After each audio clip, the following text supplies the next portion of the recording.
The XJ220 is Jaguar's supercar that you probably haven't heard of. It burst onto the scene in 1988 with an impressive promise to reach a top speed of 354 km per hour using a huge V12 all-wheel drive and insane styling. Despite this, it became one of Jaguar's biggest commercial failures, and today I'm going to tell you the complete story of the Jaguar XJ220.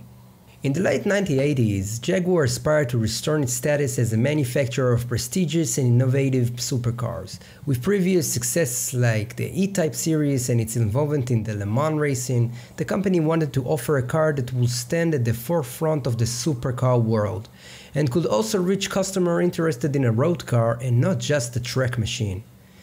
The goal was to produce a car that would compete with the exotic cars of that era, like the Ferrari F40 and the Porsche 959, and reach a speed of 220 miles per hour.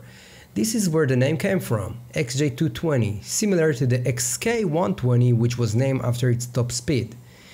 In the case of the XJ220, the name reflected the aspiration to reach 220 miles per hour.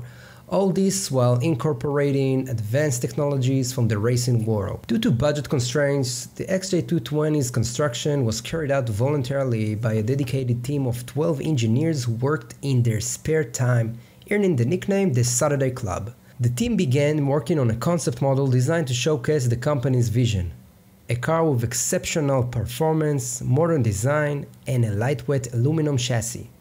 The initial design included a rear mid-mounted 6.2-liter V12 engine producing 500 horsepower, along with all-wheel drive, rear-wheel steering, scissor doors, and massive dimensions for that time, 5.14 meters long and 2 meters wide.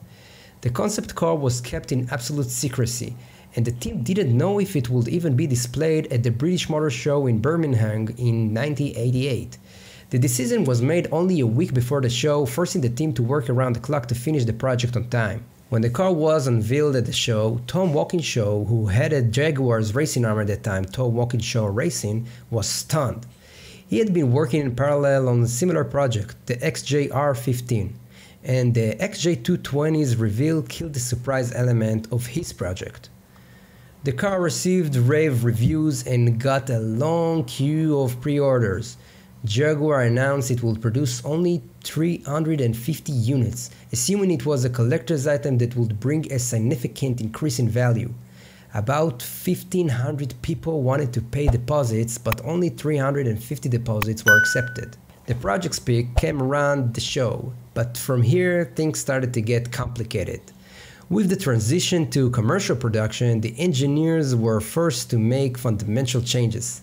While the common assumption was that the changes were due to budget difficulties, one of the engineers recently revealed that the real reason was technical. They realized that the car, weighed 1.8 tons, needed special tires for speeds over 300 km per hour, but such tires didn't exist in the market. To reduce weight, the car underwent a significant diet. The V12 engine was replaced with a twin-turbo V6 engine taken from the TWR Group's race car, which was a partner in the project. All-wheel drive was replaced with rear-wheel drive, the ABS system was cancelled, and the car's dimensions were reduced by 20 cm in length.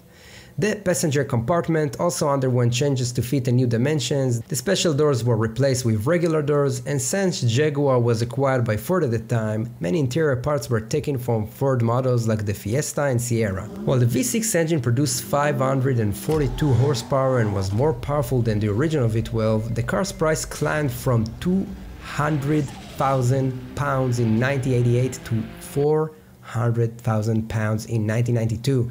The specification changes alongside the price increases led to customer disappointment. Some cancelled their orders and even sued Jaguar, but companies won the lawsuits claiming the car met the original requirements, a fast, innovative and powerful supercar. The XJ220 didn't quite meet the 220 mph target, but reached a top speed of 217 mph without a catalytic converter and 213 mph in regular specification.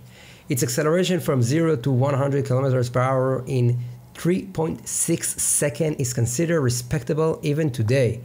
The XJ220C version participated in endurance racing, including the 24 Hours of Le Mans, where it won in its category. Although its victory was disqualified due to technical issues, it strengthened its status as a performance car. Production ended in 1994 after only 281 units were produced out of the planned 350. The last car was sold in 1997 for only £125,000, less than half its original price.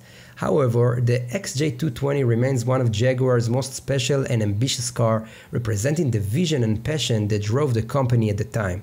Now it's your turn. Write in the comments if you enjoyed the story and whether you'd like to hear more stories about iconic cars from the past.